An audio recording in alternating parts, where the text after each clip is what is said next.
안녕하세요. 안녕하세요. 고린도후서 4장 16절에 보면 저희들에게 이렇게 합니다. 너희는 낙심하지 말라. 겉사람은 후패하나 속사람은 날로 새롭도다라고 이야기를 하시죠. 그러니까 저희가 살아가는 데서 보면 저희들의 육체적인 부분에 있어서는 계속적으로 안 좋아져 가잖아요. 그러시죠? 좋아져 가시나요? 안 좋아져 가시나요? 계속 낡아가는 게 우리들의 모습인 것 같아요. 그러나 감사가 되는 건 뭐냐면 저희들 내면에 대한 부분, 저희 영에 대한 부분은 날마다 새로워질 수 있는 부분들이 있다는 거죠.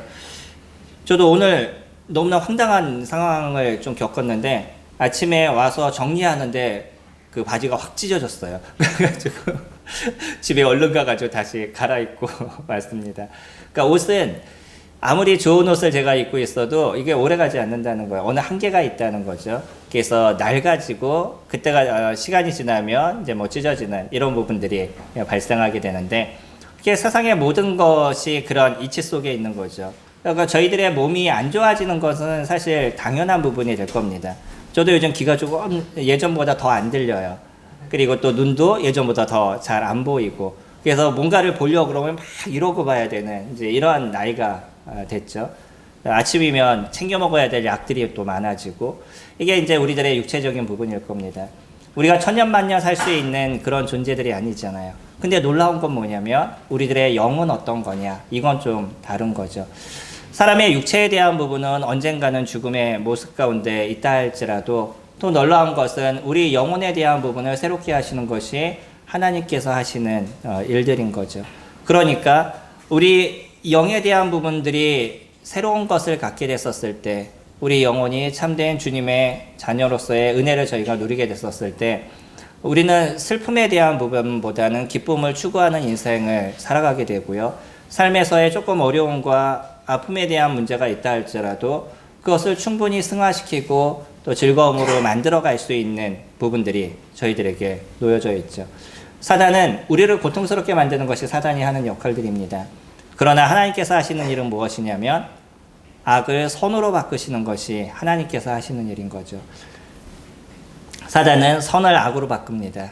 그게 사람들을 고통스럽게 만들고 사람들에게 싸움을 만들고 분란을 만들고 어려움을 만드는 게 사단이 하는 역할이라서 때로는 좋은 것을 저희들에게 던져주지만 그 좋은 것이 결코 저희들에게 좋은 것이 되어져 가지 않는 것들, 나중에는 그것으로 인해서 우리가 고통이 되고 어려움의 문제를 만드는 것이 사단이 하는 일이라고 그러면 오히려 하나님은요, 조금의 어려움의 문제가 우리가 있다 할지라도 그 어려움을 통해서 저희를 더 단단하게 만드시고 강하게 만드시는, 환난은 인내를 낳는다라고 얘기하죠.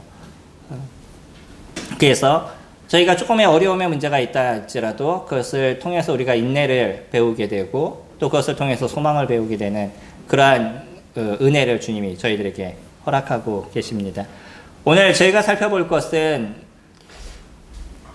일반적인 사람들은 이해하지 못할, 그러나 우리가 이 말씀을 보면서 놀랍게 얻을 수 있는 것은 무엇이냐면 예수 그리스도의 부활이 우리들의 인생을 어떻게 변화시키고 어떻게 바꿔갔는지를 저희들이 보게 됩니다.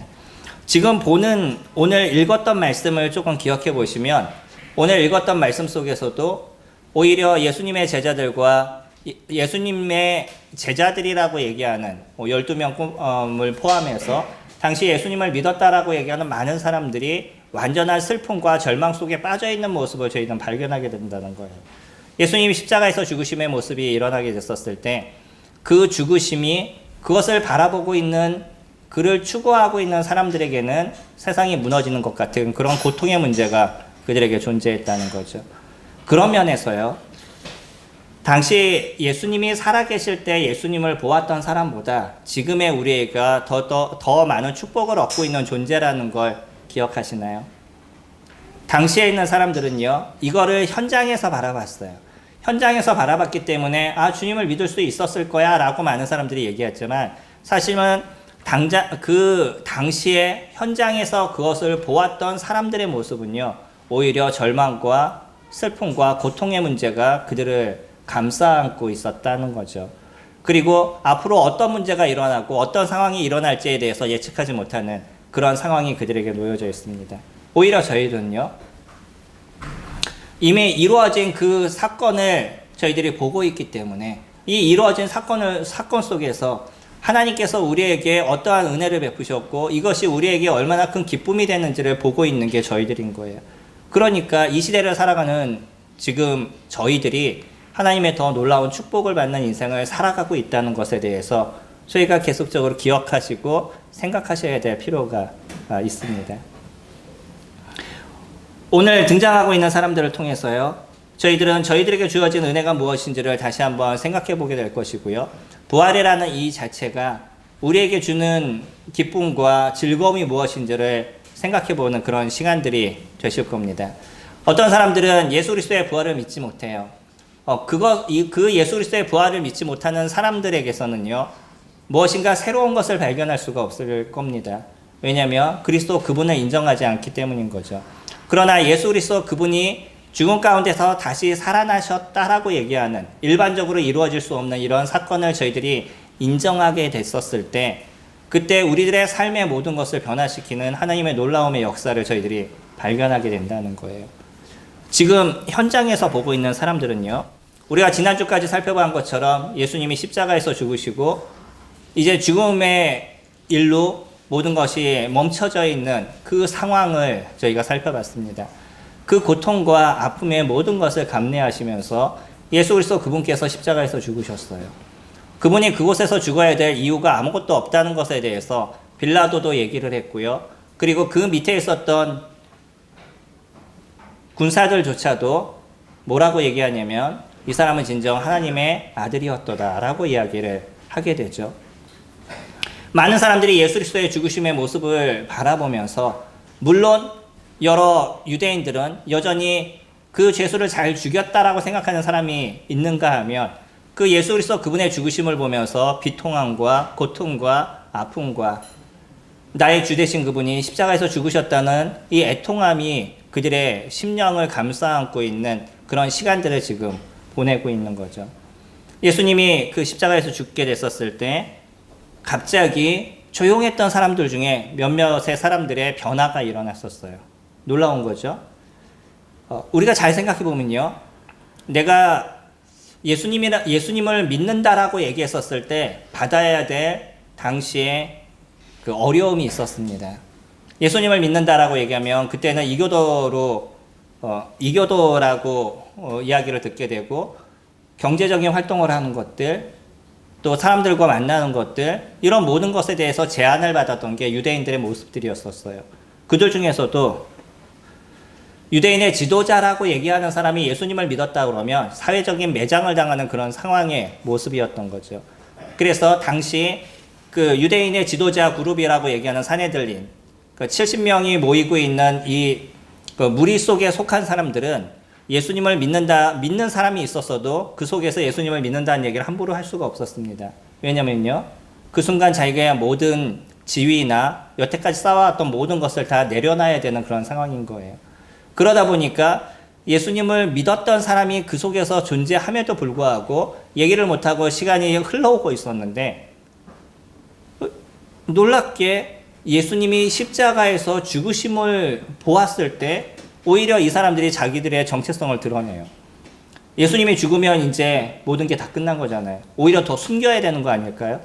나를 지켜주시고 도우실 그분이 죽음을 당했는데, 그러면 당연하게 그 사람들은요, 자기의 정체성을 더 숨겨야 되는 것이고 더 조용히 있어야지만 살아가는데 문제가 없는 거죠. 근데 이런 모습을 바라보면서 오히려 숨겼던 사람들이 자기의 정체성을 드러내는 모습을 보여주고 있습니다. 여기에는 어떤 사람이 등장하냐면 아리마대 요셉이라는 사람이 등장해요. 이 사람은 어떤 사람이었는지에 대해서 잘 이야기가 나오지도 않아요. 다만 우리는 어디서 그것을 알 수 있냐면 마가복음 15장 43절에 가서 보시면 동일한 얘기를 얘기하면서 뭐라고 얘기하냐면 그가 유대인의 지도자 중에 한 명이었다라고 얘기를 해요. 다시 얘기하면 사네들린에 속해 있던 그 유대인 중에 최고의 그 지도층에 속하는 그 70명에 속해 있는 사람 중에 한 명이었다는 거예요. 그러니까 많은 사람들에게 덕망을 받고요, 많은 사람들의 추앙을 받았던 그런 삶을 살아가고 있었던 것이 아리마대 요셉이었었고요. 또 딴 데서는 뭐라고 얘기하냐면 그가 부자였다라고 얘기해요. 많은 돈이 있었습니다. 이스라엘 사람들에게 있어서는 축복이 무엇인지 아세요? 돈이 많은 거예요. 땅이 많은 겁니다. 우리가 생각하는 거하고는 좀 다르죠. 유대인들은요, 하나님께서 그들에게 땅을 주시겠다라고 얘기하고 내가 너를 보호하시겠다라고 얘기했기 때문에 이스라엘 사람들에게 있어서 축복은 이 땅에서 있었어요.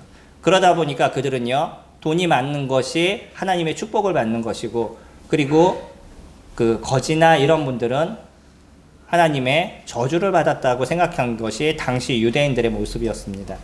아리마대 요셉도 부자였었어요. 그래서 그가 자기의 무덤을 따로 준비하고 이미 그 모든 것을 관리하고 있었던 게 아리마대 요셉의 모습이었던 거죠. 그러면 자기의 부에 대한 것들, 명예에 대한 것들, 이런 모든 것들을 내려놔야 되는 그런 상황임에도 불구하고 아리마대 요셉은요, 우리 38절 말씀 보시면 요한복음 19장 38절, 아리마대 사람 요셉은 예수님의 제자이나 유대인이 두려워 그것을 숨기더니 2일 후에 빌라도에게 예수의 시체를 가져가기를 구하매 빌라도가 허락하는지라 이에 가서 예수의 시체를 가져가니라. 이제요, 당시에 많은 사람들은, 그러니까 특히 유대인의 지도자들은 무엇을 주목하고 있었냐면 예수님께서 죽은 자 가운데서 4일 만에 다시 살아나겠다라고 얘기했던 이 이야기에 대해서 그들은 주목하고 있었어요. 그래서 혹시 이 시체가 무슨 문제가 생길까봐 하다못해 병정들을 데려다가 예수님의 무덤을 지키고 있었던 것이 이들이 했던 일인 거죠. 그렇다고 그러면 이 시체에 어떤 문제가 있을까봐 계속 생각하고 있었던 상황 속에서 빌라도에게 가서 예수님의 시체를 달라라고 얘기했다는 거는요, 자기의 모습을 다 드러내겠다는 얘기인 거죠. 아리마대 요셉은 자기의 정체성을 그냥 드러냈습니다. 자기가 어떤 사람인지 그것에 대해서 많은 사람들에게 그냥 보여주는 모습을 그대로 가졌어요. 더 중요한 게 뭐였냐면 내가 조금 더 잘 살아가는 것, 여기에서 조금 더 유익을 얻는 것, 그런 것보다는 나의 주 되신 그분을 죽음이라도 내가 잘 장사할 수 있는 것, 이것이 나에게 더 중요한 삶이라는 것에 대해서 아리마대 요셉은 생각했던 거예요. 모든 것을 다 포기했습니다. 이 장사 한 번을 위해서. 그리고 나서 빌라도에게 가서 예수님의 시체를 달라고 그랬어요. 반란의 죄를 일으키는 이런 사람들의 시체는요, 사람들에게 주지 않습니다. 그냥 나무에 매달아 놓고 새들이 와서 쪼아 먹게 하고, 그래서 그냥 없애는 거였어요. 그러다 나중에 공동묘지에다 던지는 것. 이제 이게 당시의 모습이었고요. 그러지 않는 어떤 범죄자라고 그러면 누구에게 그것을 인도했냐면 그의 친척들에게 그것을 인도해 주었습니다. 그러면 아리마대 요셉은요, 그 시체를 받을 만한 아무런 조건이 되어져 있는 사람은 아닌 거예요. 그럼에도 불구하고 빌라도가 그 시체를 예수님의 시체를 요셉에게 줬습니다. 왜 그랬냐면 그가 그만큼의 권력이 있었기 때문인 거예요. 그가 유대인의 지도자였기 때문에 그 지도자라는 것에 대해서 그 빌라도가 알고 있었던 것으로 보여지고요. 그리고 시체를 줬다는 것은 빌라도는 마지막까지 생각했던 것, 이 사람은 죽을 만한 죄를 지은 사람이 아니라는 것에 대해서 빌라도는 생각을 하고 있었다는 거죠. 이 단순한 하나의 사건을 통해서도 그 안에 많은 일들이 일어나게 되는데, 빌라도가 갖고 있었던 생각, 그것이 어떤 건지를 저희들이 볼 수 있고요. 그리고 아리마대 요셉이 이 하나의 일을 위해서 자기의 모든 것을 포기해도 이것이 아깝지 않다는 것을 생각하는 것을 저희들이 볼 수 있죠. 근데 여기에서 요셉뿐만 아니라 또 누가 등장을 하냐면 39절에 일찍이 예수께 밤에 찾아왔던 니고데모도 모략과 침향 섞은 것을 100리트라쯤 가지고 온지라. 이에 예수의 시체를 가져다가 유대인의 장례 법대로 그 향품과 함께 세마포로 쌌더라. 예수께서 십자가에 못 박히신 곳에 동산이 있고 동산 안에 아직 사람을 장사한 일이 없는 새 무덤이 있는지라. 이날은 안식일의 준비일이요 또 무덤이 가까운 고로 예수를 거기 두더라. 여기는 그냥 무덤이라는 얘기만 나오지만 다른 곳에서 보면 요셉이 갖고 있었던 자기의 무덤에다 예수 그리스도 그분을 장사하게 되죠. 그리고 나서요, 또 누가 한 사람이 왔냐면 니고데모라는 사람이 왔습니다. 저희가 니고데모라는 사람을 기억하시죠? 어디에서 나오죠? 요한복음 3장에서 등장을 하죠. 그게 7장에서도 한번 등장합니다. 요한복음 3장에서 니고데모와 예수님과의 대화에 대한 것이 아주 길게 나오고요. 그러나 니고데모가 거기에서 어떠한 그 믿음을 갖고 있는지, 자기의 생각이 어떤 생각을 갖고 있는지에 대해서 마지막에 드러내주고 있지 않아요. 그리고 니고데모는 여전히 사내들인에 속해서 유대인의 지도자로서의 삶을 살아갑니다. 그러다 7장쯤에서 한번 등장하게 되는데, 거기에서 뭐라고 이야기하냐면 예수님에 대한 이야기에 많은 사람들이 비판하고 비난하는 것을 보면서 니고데모가 우리들의 율법은 여기서 나오는 결과를 보지 않고 무조건 비판하는 것이 맞냐라는 이야기를 니고데모가 거기서 한번 던지게 되죠. 그리고 나서 더 이상의 어떤 얘기가 등장하지 않고 지금 여기서 등장해요. 다시 한번 해요. 니고데모는요, 그 중간에도 자기의 어떤 양심에 많은 그 꺼리낌이 있었을 겁니다. 자기가 아직도 사내들인에 속해서 이 일을 하고 있는 것에 대해서 꺼리낌이 있었었는데, 그런 어떤 고통의 시간들 아니면 많은 그런 갈등의 시간들을 보내고 있다가 예수님이 십자가에서 죽는 모습을 보면서 완전히 각성하게 되죠. 그리고 나서 그가요, 자기의 정체성을 정확하게 드러내서 자기가 갖고 있었던 모략과 침향을 섞은 그런 향품을 가져다가 예수님의 몸에 바르고 그 예수님을 장사하는, 유대인의 장사법에 따라서 예수님을 장사하게 됩니다.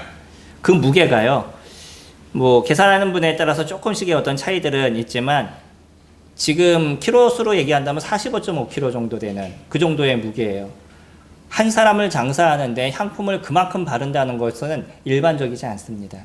이거는 왕이나 특별한 사람들, 이런 사람들에게 장사할 때 이와 같은 그 물량의 향품을 바르게 되죠.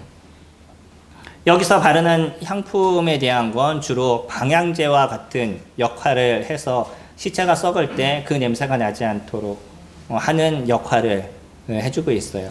그렇다 그러면 니고데모도요, 자기 혼자 가지 않았다는 거죠. 45kg를 메고서 혼자 가는 게 쉽겠어요? 쉬운 것이 아니죠. 누군가 자기 그 하인을 데려갔던 다른 사람을 아마 데리고 갔었을 겁니다. 그래서 예수 그리스도 그분을 장사하게 돼요. 우리가 여기서 볼 수 있는 것이 있죠. 이들은 아직 예수 그리스도의 부활에 대한 것을 정확하게 인지하고 있지 않은 사람들인 거예요. 아직 예수님이 다시 살아날 것에 대해서 니고데모라든지 아니면 아리마대 요셉이라든지 정확하게 그것을 믿는 믿음 속에 있는 것은 아니었어요. 하지만 누구에 대한 믿음이 있었죠? 예수 그리스도, 그분에 대한 진정한 믿음이 그에게 있었다는 거예요. 그래서 예수 그리스도 그분이 이 땅에 오신 메시아이심을, 우리의 구원자이심에 대해서 정확하게 그들이 인정하고 있었고, 그동안 예수님이 살아계시는 동안에는 자기의 정체성을 숨기고 있는 모습을 갖고 있었음에도 불구하고 예수님이 죽으심의 모습을 보게 됐었을 때 자기들을 드러낼 수밖에 없는, 자기의 믿음을 정확하게 보여줄 수밖에 없는 이런 상황이 되어졌다는 거죠. 믿음은 그런 것입니다. 우리가 예수 그리스도에 대한 믿음이 있으시나요? 이 예수 그리스도에 대한 믿음이 우리에게 있다면 그것이 드러나는 모습들이 저에게 되어질 수밖에 없다는 거예요. 혹시 사회에서의 어떠한 불이익과 어려움의 문제가 우리에게 있다 할지라도 여전히 우리는 빛으로서의 그 빛이 나타나는 모습이 될 수밖에 없어요. 어둠 가운데 빛이 비칠 때 그것을 숨길 수 있나요? 그러지 않습니다. 아무리 숨기려고 꽁꽁 메어 싸도 어디선가 그 빛이 삐져나오게 되어져 있는 거예요. 이게 빛인 것입니다. 예수 그리스도 그분이 그렇게 얘기하시죠. 요한복음 1장에서 빛이 세상에 왔을 때 그분은 빛이시라 그 어둠을 비치셨다라고 얘기하죠. 그리고 자기 백성에게 오매 자기 백성이 그를 영접지 아니했다라고 얘기해요. 참 빛이라고 표현하십니다. 예수 그리스도 그분은요. 그래서 그 예수 그리스도를 믿은 사람들이 동일한 빛을 덧입는 인생을 저희가 살아가기 때문에 그 빛이 우리에게서 함께 드러나는 모습들이 되어져 가는 거죠. 여기서 그 빛을 무엇으로 표현하고 있냐면 아리마대 요셉과 또 니고데모를 통해서 자신이 갖고 있는 그 믿음을 숨길 수 없는 존재였다는 것. 마지막 예수 그리스도 그분을 장사하는 데 있어서 자신의 인생의 모든 것을 걸었던 모습이었다는 걸 저희들에게 보여주고 있죠. 이게 일반적으로 가능한 건가요? 아마 일반적인 사람 속에서는 불가능한 일일 겁니다.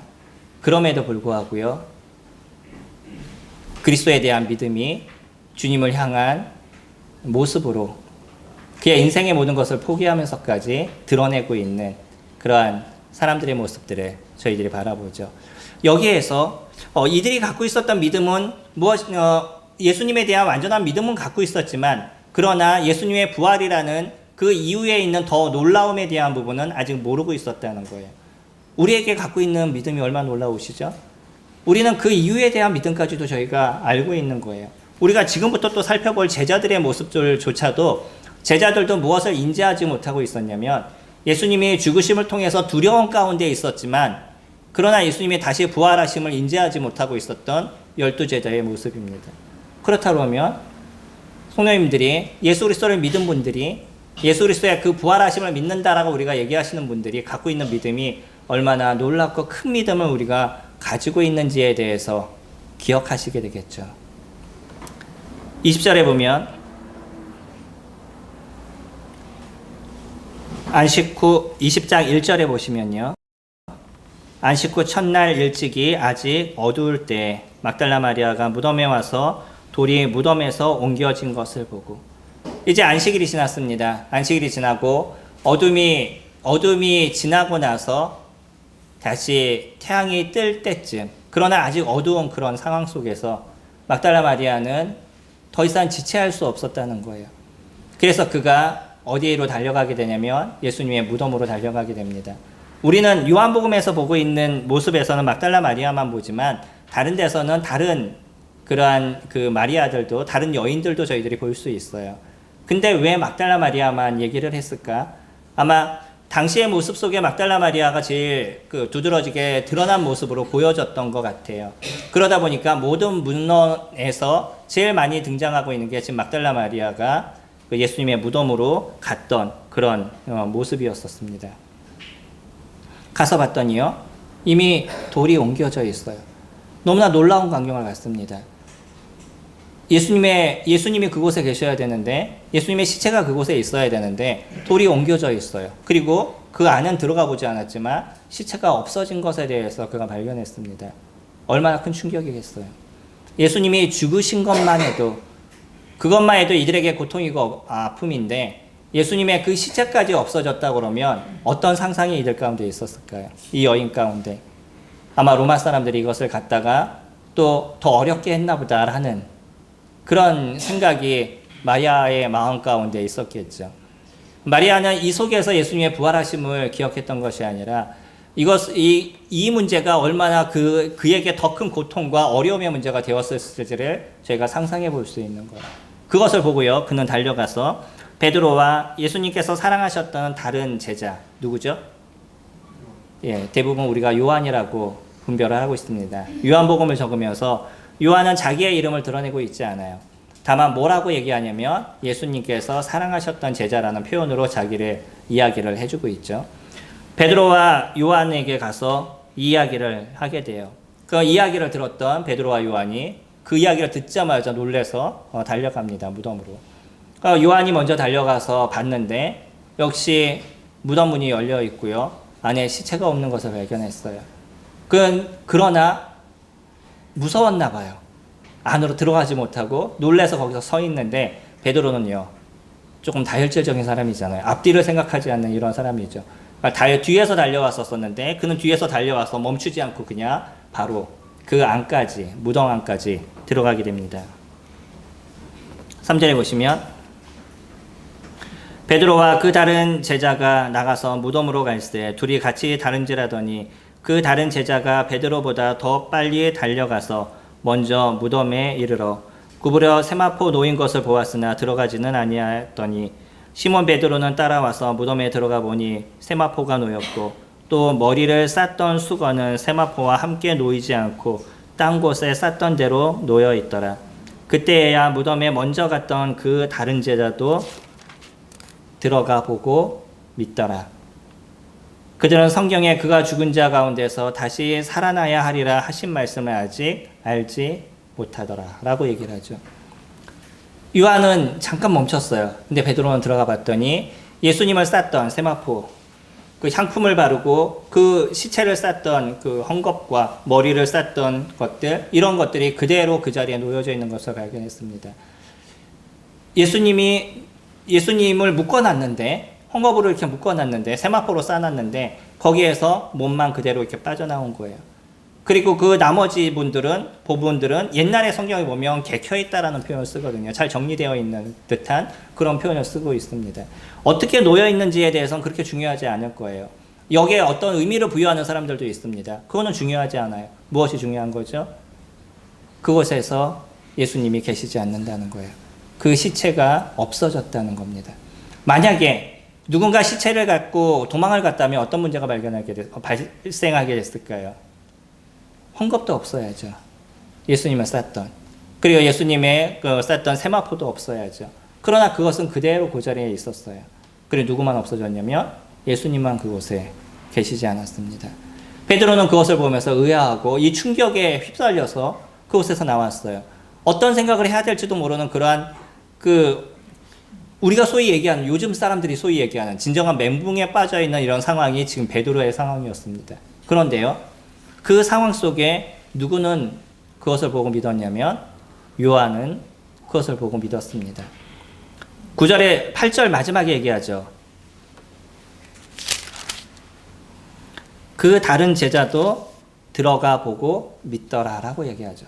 요한은요, 이때 당시에 예수님께서 하셨던 얘기, 또 성경에서 했던 얘기를 기억했던 것으로 보여져요.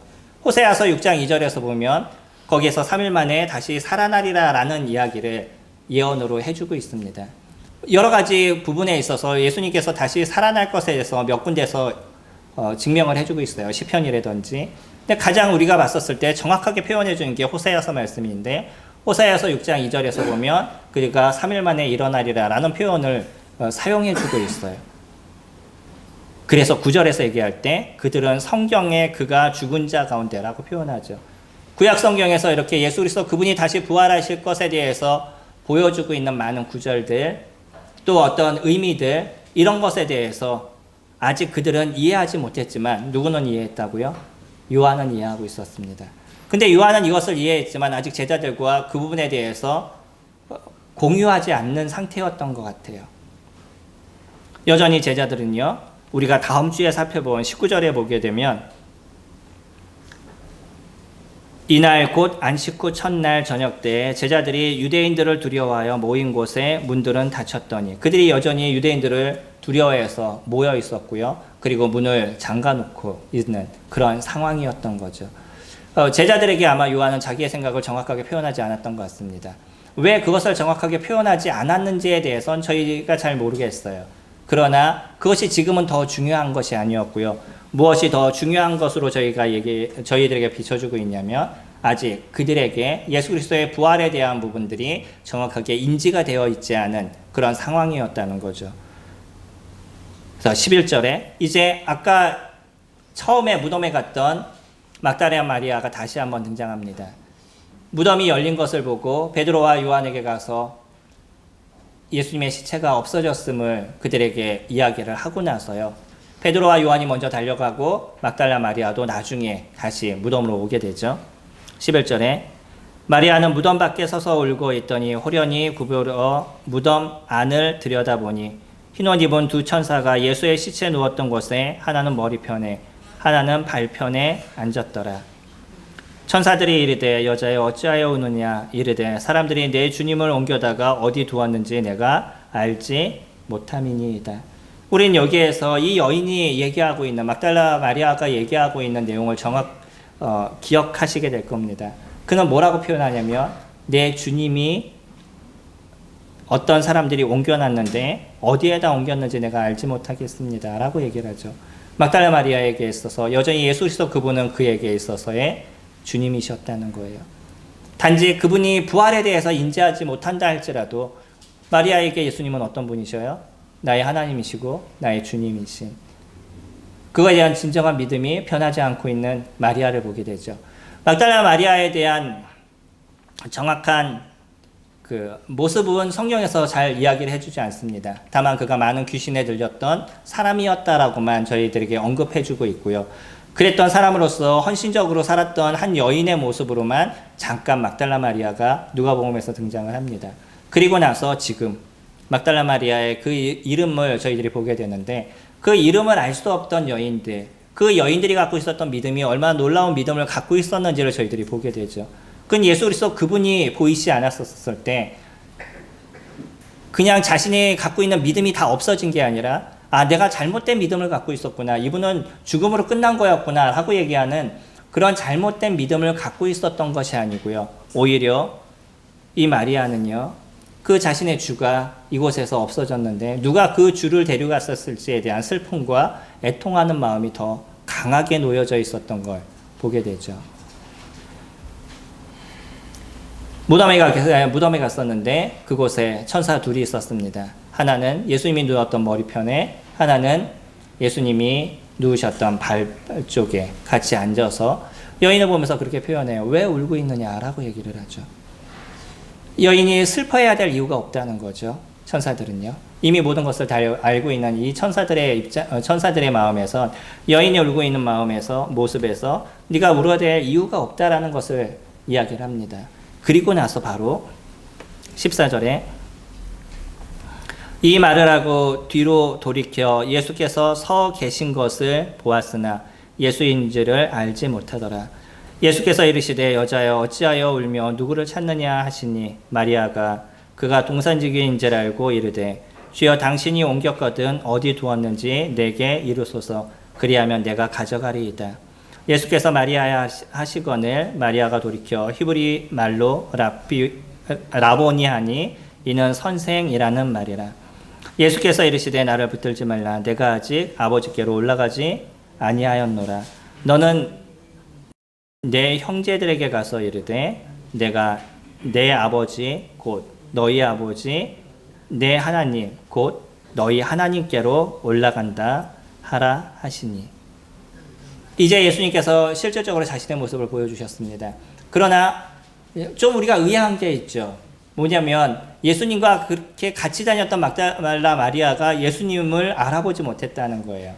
그리고 나서 그가 동산지기인 줄 알았다라고 얘기합니다. 예수님은요, 십자가에서 죽으시고 다시 부활하셨을 때 새로운 몸으로 부활을 하신 거죠. 우리가 그 새로운 몸이 어떤 몸인지에 대해서는 정확하게 인지가 되지 않습니다. 확실한 건 뭐냐면 막달라 마리아가 정확하게 얼굴을 보고 인지하지 못할 정도로, 알지 못할 정도의 어떤 변화의 모습이 있었다는 것은 정확하게 알 수 있어요. 그리고 다음 주에 저희가 살펴보는 것처럼 육체적인 모습이 예전에는 이 벽을 그냥 통과할 수 없는 그런 실질적인 저희들의 몸이었다면 새롭게 변화한 몸에서는 그 육체 속에서도 뭔가 새로운 그 벽을 그냥 통과할 수 있는 것 같은 그런 모습을 다음 주에 저희가 살펴보게 됩니다. 이게 변화하는 모습이에요.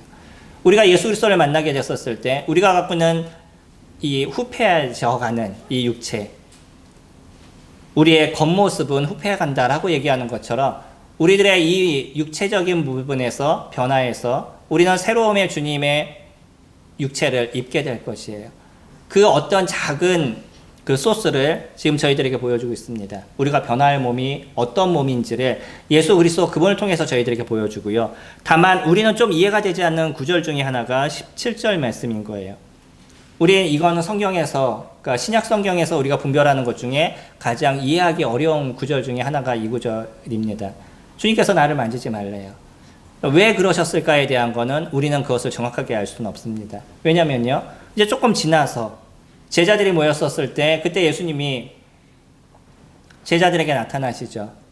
그리고 나서 그 다음에 도마가 없었을 때, 도마가 있을 때도 나타나셔요. 그러면서 도마에게 직접 나를 만져보라고 얘기하시는데 오히려 지금의 마리아에게는 나를 만지지 말라라고 얘기하셔요. 그 이유가 무엇인지는 우리는 정확하게 알 수 없습니다.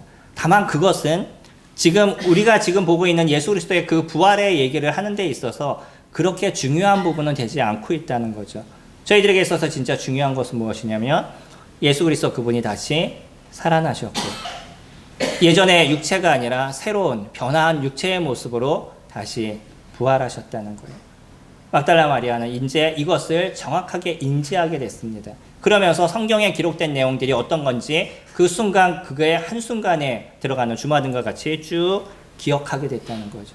예수님과 같이 있었을 때 예수님이 하셨던 말처럼 너희가 이 성전을 무너뜨려라. 그럼 내가 3일 만에 다시 세우리라 라고 얘기하신 그러나 이 성전은 그냥 건물을 얘기하신 것이 아니라 자기 육체를 이야기하셨다라고 말씀하신 것처럼 그런 모든 이야기들이 막달라 마리아의 그 머릿속에서 주마등같이 쭉 지나갔을 거예요. 그리고 나서 그가 예수님이 부활하셨구나라는 확실한 믿음을 그가 갖게 되는 거죠. 그러면서 그는요, 예수님이 하신 얘기를 그대로 듣고 이제 달려가게 되죠. 18절에 막달라 마리아가 가서 제자들에게 내가 주를 보았다 하고 또 주께서 자기에게 이렇게 말씀하셨다 이르니라. 그 이후에 제자들이 어떤 반응을 했는지에 대해서 보여주지 않아요. 그리고 아까 우리가 읽었던 것처럼 19절 말씀에서 보면 제자들은 아직 반신반의하고 있었다는 걸 보게 되죠. 당시의 믿음은 그랬습니다. 지금 저희들의 믿음 속에선 예수 그리스도의 부활까지 저희가 확실하게 믿는 믿음이 그리스도에 대한 믿음으로 이야기를 할 수 있지만 당시에는 아직 이것이 진행되고 있는 그러한 그 현재의 모습을 갖고 있었던 거죠. 그래서 그들 속에서는 예수 그리스도의 부활에 대한 부분을 정확하게 인지하지 못하고 있었던 상황이지만 나중에 예수님을 보고 나서 그들의 진정한 믿음이 이루어지게 되죠. 그리고 예수 그리스도의 그 부활이 이처럼 놀라웠던 건 뭐냐면 막달라 마리아가 갖고 있었던 절망과 슬픔, 고통, 그것을 주님께서요 그들에게 진정한 기쁨으로 바꿔주셨다는 거예요. 부활은 그런 것입니다. 예수님의 살아나심은 우리들의 삶에 새로운 것을 부여해 주시는 거예요. 예수 그리스도의 그 부활하심이 우리들 삶에 이루어지게 됐었을 때 우리가 옛것에 대해서 부여잡고 인생을 살아가는 그런 존재들이 아니라 주님의 새로운 것을 부여잡고 살아가는 인생으로 변화하게 되는 거죠. 아리마대 요셉이라든지 아니면 니고데모가 예전 것을 놓지 못하는 그러한 모습이 되었어도 예수 그리스도 그분의 죽으심을 통해서 그분의 장사되심을 통해서 자신의 그 모든 것을 내려놓고 그리스도 그분을 장사 지내는데 그의 마음에 모든 것을 썼던 것처럼 이제 예수 그리스도 그분을 믿는 믿음 속에 있을 때 그 믿음이 우리에게 완전하게 일어날 때 우리들의 인생에 진정한 변화의 삶이 드러나지게 되어져 있다는 거죠. 예수 그리스도의 부활을 믿으시나요?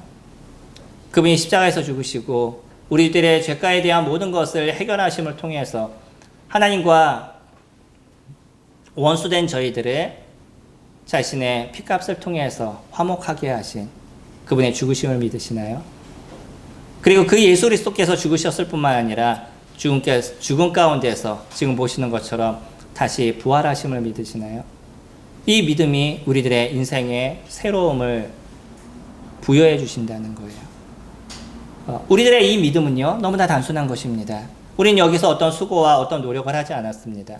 우리가 무엇인가를 열심히 무엇인가 해서 이루어진 것이 아니라 예수 그리스도 그분이 어떠한 일을 이루어 주셨는지를 저희들이 그대로 보고 그것을 그대로 인정하고 믿는, 그래서 그 마리아가 얘기했던 것처럼 막달라 마리아가 얘기했던 것처럼 예수님이 죽으심으로 모든 소망이 끊어졌던 것 같은 그런 상황 속에서도 나의 주님이시라고 고백하는 그런 믿음이 우리에게 있을 때 우리가 여전히 예수 그리스도 그분이 나의 주님이시고 나의 하나님이심을 고백해서 나를 구원하신 구세주임을 고백하는 그런 믿음이 우리 가운데 있을 때 주님께서 우리를 새로운 자로 만들어 주시겠다라고 약속하시게 된 거죠.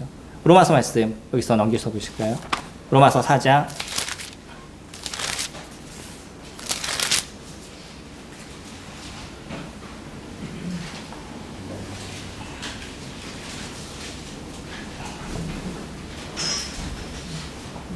25절에 신약 245페이지 로마서 4장 25절입니다. 예수는 우리가 범죄한 것 때문에 내줌이 되고 또한 우리를 의롭다 하시기 위하여 살아나셨느니라. 예수님은요, 우리의 죄를 위해서 십자가에 죽으심을 당하셨습니다. 그분의 죽으심을 통해서 우리들의 죄가가 그곳에서 해결이 됐고요.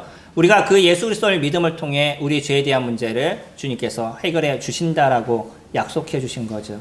그러나 이 죄에 대한 문제가 해결됐다고 우리를 의인이라고 얘기할 수 있는 건 아니죠. 주님은 우리를 의롭다라고 칭해 주신다 그랬잖아요. 이것을 칭의라고 얘기하시죠.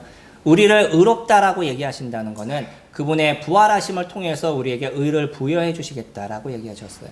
우리를 의로운 자라고 칭해 주시겠다라고 얘기한 거죠. 그래서 우리들의 믿음은요, 예수 그리스도의 죽으심에서 끝나는 것이 아니라 그분의 부활하심, 다시 얘기해서 예수 그리스도 그분 자체를 믿는 믿음 속에서 이루어지는 것이고, 그 예수 그리스도 그분이 나의 주가 되시고 나의 하나님이 되심을 고백하는 모습 속에서 만들어지는 거예요. 근데 놀라운 게 뭔지 아세요?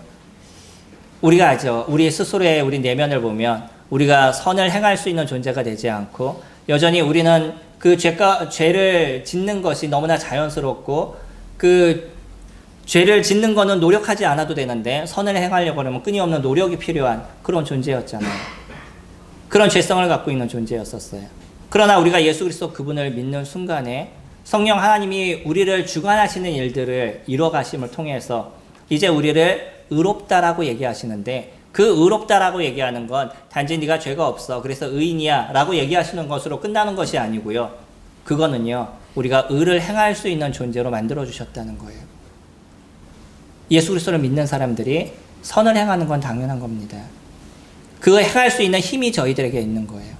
다른 사람들은 이것을 노력해야 되고 힘들어해야 되고 억지로 해야 된다라고 얘기한다 그러면, 예수 그리스도 그분이 우리의 내면을 주장하고 있는 사람들의 그 삶의 모습에서는 이 의로움을 행할 수 있는 힘을 주님께서 저희들에게 주셔서 우리에게 의를 부여해 주셨다라고 얘기하시는 거죠. 이것이 놀라움의 은혜를 입고 있는 저희들의 모습인 거예요. 우리가 죄를 행하는 건 고통스러울 수 있습니다, 이제. 그러나 의로움을 행하는 건 자연스러운 삶으로 변해가는 것이 크리스찬들의 삶의 모습이라는 거예요.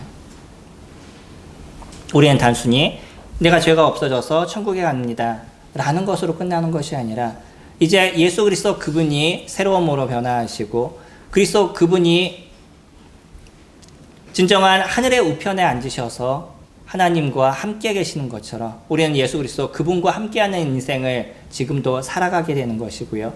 그분의 의로우심과 그분의 완전하심 같이 우리는 그 의를 행할 수 있는 존재로 변한 모습이 되어져 있는 것이죠.